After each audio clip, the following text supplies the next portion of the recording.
Hello everyone, this is Tom Siomades, Chief Economist here at AE Wealth Management. I hope everyone is in good health and has had a great start to the year. It's hard to imagine that we're already at the end of the first quarter of 2026. What a decade these past 3 months have been. It feels like it should be 2029 already. With everything that's happened the past 3 months, these next few minutes will feel like Chris Berman's football highlights on Monday Night Football, only a lot more serious. We hit the ground running this quarter with the S&P closing in on 7,000 while the Dow bore down on 50,000. The market's expectations were for the economy to bounce back after the government shutdown in the fourth quarter of 2025. Then President Trump ordered U.S. troops to capture Venezuelan President Nicolas Maduro, who was accused of harboring narco-terrorists and being involved in trafficking drugs to the U.S. Venezuela had been sanctioned and a warrant had been issued for his capture, but so far nothing had been done except for the sinking of drug boats in the open ocean. All that changed with Maduro's capture and the vice president of Venezuela took over. Things quieted down after a brief scare for the markets amid oil prices and the potential for further U.S. involvement. Markets resumed their climb and the S&P 500 almost closed above 7,000 and actually topped it one day briefly. The Dow broke through the 50,000 level as new records were being set regularly. Yet there were worrying signs on the horizon. Notably, the jobs were weakening while inflation was still elevated and stagnant. The Federal Reserve met and decided to suspend rate cuts, citing elevated inflation amid a stable jobs market. The market did not like that message, and Jerome Powell drew the ire of President Trump, who has been agitating for lower rates. The administration went so far as to open a criminal investigation into Powell's mismanagement on the Fed's new facilities, which prompted an unprecedented video response from Powell in his own defense.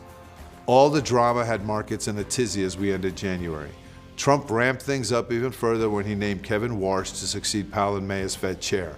Markets took that all in stride, deciding that with Powell basically a lame duck until April, we would not be seeing rate cuts until the second half of the year. Then markets began what was termed the Great Rotation. Perceived overvalued AI and big tech stocks were sold while undervalued large cap stocks along with mid and small cap stocks were scooped up, leading to a prolonged period of volatility. Mercifully, we avoided a second government shutdown, but the full government was not funded. The sticking point was over funding for the Department of Homeland Security, specifically funding for the Customs and Border Patrol and Immigration and Customs Enforcement, CPB and ICE respectively. Both agencies were engaged in high-profile enforcement operations as 2 protesters were killed during the confrontations, and Minnesota was concurrently embroiled in a scandal regarding fraud of funds. Needless to say, funding has yet to be resolved in the government, even though it resulted in the ouster of DHS Secretary Kristi Noem. Plus, CPB and ICE have largely scaled down their enforcement operations in January and diffused the situation there. Back to the markets. The January jobs reports were strong, but it turned out to be a flash in the pan. The jobs picture has continued to weaken while inflation remains stubbornly high. Meanwhile, fourth quarter GDP initially came in at a very weak plus 1.4% and then was revised further down to 0.7%. We're staring at a stagflationary situation with low growth in GDP and jobs while inflation remains stagnant and is expected to tick up. The next shoe to drop was the February Supreme Court ruling on the Trump tariffs. The court ruled that the president did not have the authority under the International Emergency Economic Powers Act to enact tariffs, although the administration did cobble together basically the same tariff regime as before. That opened up a whole new can of worms and we had a mini tariff tantrum in the markets. The matter was not and is still not settled, and we do not know what will happen in the next few months. As if all that wasn't enough, on February 28th, the U.S. and Israel launched Operation Epic Fury, which continues as we speak. The top leadership of Iran was wiped out and a devastating bombing offensive has continued through March. How this all turns out is still up for debate, but the near-term impact was highly predictable. Oil spiked from the $60 range to over $100 per barrel, and markets plummeted as volatility shot up. The price of gas naturally rose about $1 per gallon overnight and could go higher the longer the conflict lasts. Given Iran's proximity to oil production and shipping in the region, the disruption is having a significant impact on world energy prices. The market gave up all its gains for 2026, and now there's talk of higher inflation and, dare I say, recession.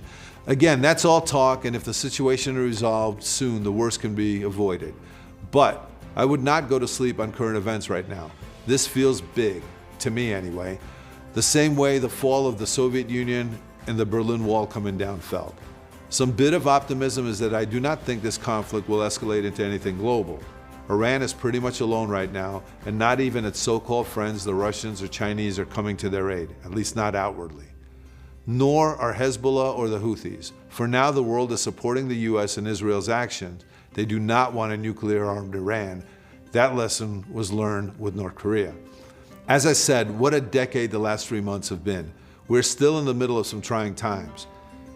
But I'm hopeful that the situation in Iran will be resolved soon, and that the market will return to normal, although normal has been redefined in a lot of ways these days. If the conflict is resolved in the next few weeks, I expect a big rebound as markets will focus on valuations, earnings, and rate cuts. Hopefully Q2 will not be as tempestuous as the last quarter has been. Still, it would not hurt to check in with your advisor to make sure your plan is intact and your goals are still on track. I will see you in a few months, hopefully with better news, and to recap a strong second quarter of 2026. Again, call your advisor with questions, stay the course, and be disciplined. Remember to control what you can control and let go of that which you cannot, and do not let the moment overwhelm you. Take a moment to breathe and try to enjoy every day. And try not to stress, because you can control that. Thank you, be safe, and take care.